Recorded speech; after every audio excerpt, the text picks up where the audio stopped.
નમસ્કાર દર્શક મિત્રો, હું જપન શાહ, કાનમ એક્સપ્રેસ ન્યૂઝમાં આપનું સ્વાગત છે। જોઈએ આજના મુખ્ય અને મહત્વના સમાચાર। સુરતના પાસોદરા ગામમાં ઝેરી કેમિકલનો કાંડ। ખાડીમાં માછલીઓ અને જીવજંતુઓના મોતથી ગ્રામજનોમાં ભારે રોષ। સુરત જિલ્લાના પાસોદરા ગામમાં આવેલા ચહેર માતા મંદિર પાછળની ખાડીમાં આજે ગંભીર અને ચોંકાવનારી ઘટના સામે આવી છે।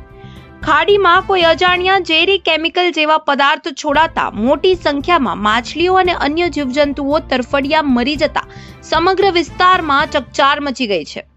સ્થાનિક લોકોના જણાવ્યા મુજબ ખાડીના પાણીમાં અચાનક રંગ અને ગંધમાં ફેરફાર જોવા મળ્યો હતો। ત્યારબાદ પાણીમાં રહેલા માછલા અને નાના જીવજંતુઓ મરેલી હાલતમાં જોવા મળ્યા હતા। ઘટનાની જાણ થતાં ગામ લોકો મોટી સંખ્યામાં સ્થળ પર દોડી આવ્યા હતા અને ભારે રોષ વ્યક્ત કર્યો હતો। ગામ લોકોનો સવાલ છે કે આ ઝેરી કેમિકલ બહારથી લાવી અહીં ઠાલવવામાં આવ્યું છે કે પછી કોઈ દ્વારા જાણી જોઈને ખાડીમાં નાખવામાં આવ્યું છે, કારણ કે જ્યાં આ ઘટના બની છે ત્યાં આસપાસ ઘણી ગાયો અને ભેંસો ચરવા માટે આવે છે। જો આ ઝેરી પાણીના સંપર્કમાં પશુઓ આવે તો મોટી જાનહાનિ સર્જાઈ શકે તેવી ભીતિ વ્યક્ત કરવામાં આવી રહી છે। ગામના લોકોનું કહેવું છે કે આજે ખાડીમાં ઝેરી કેમિકલ છોડવામાં આવ્યું છે તો કાલે કોઈના પીવાના પાણીમાં પણ આવું ઝેરી ભેળવી દેવામાં આવે તો અન્ય સામાન્ય જનતાની સુરક્ષા ક્યાં રહેશે? આ ઘટનાએ સમગ્ર ગામમાં ભય અને ચિંતા ફેલાવી દીધી છે। સ્થાનિકોમાં ભયનો માહોલ પણ જોવા મળી રહ્યો છે। લોકોનું કહેવું છે કે આવી બેદરકારી તે ગુનાહિત હરકત સામે કડક કાર્યવાહી થવી જ જોઈએ। ગામ લોકોએ તાત્કાલિક તપાસની માંગ કરી છે, તેમજ ખાડીના પાણીના સેમ્પલ લઈ લેબોરેટરી તપાસ કરાવી જવાબદાર વ્યક્તિઓ સામે કડકમાં કડક કાર્યવાહી કરવાની માંગ ઉઠી છે। હાલ આ સમગ્ર મામલો ગંભીર બનતા તંત્ર શું પગલાં ભરે છે અને આ ઝેરી પદાર્થ પાછળ કોણ જવાબદાર છે તે જોવું રહ્યું।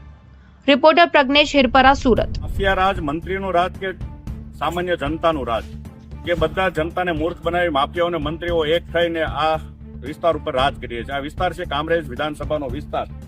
હું મહેશભાઈ અણગણ, પૂર્વ કોર્પોરેટર, આમ આદમી પાર્ટી। પાસોદરા વિસ્તારની અંદર જે પાછળ એક ખાડી આખી નીકળે છે, એ ખાડીની અંદર માફિયાઓએ મંત્રીઓને સનસકતો ગાલ ઉપર તમાચો માર્યો છે। મંત્રીએ 2 દિવસ પહેલા જ આરોગ્યની બાબતે સિવિલ હોસ્પિટલ ઉપર અચાનક જઈ અને બધી તંત્રની પોલ ખોલવાની કોશિશ કરી।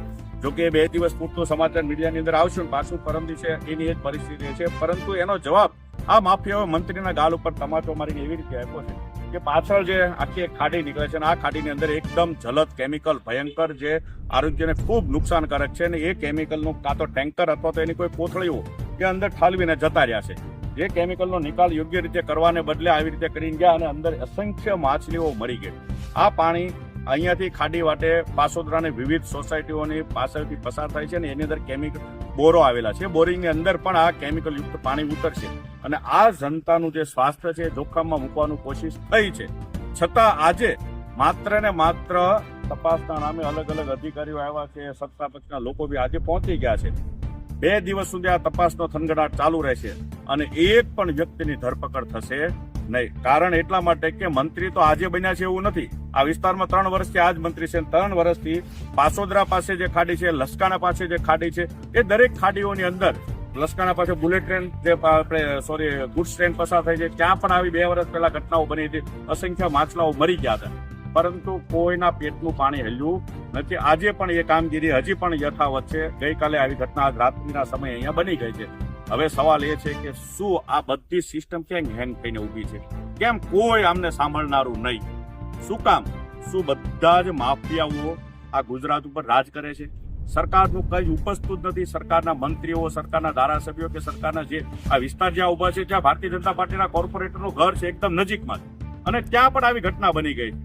મંત્રીનો વિસ્તાર છે, ધારાસભ્ય પાસોદરામાં રહે છે એમનું છે, છતાં જો ભૂ માફિયાઓ, ખનીજ માફિયાઓ કે કેમિકલ ટેન્કર માફિયાઓ આટલા બધા બેફામ હોય તો એને કોણ બળ આપે?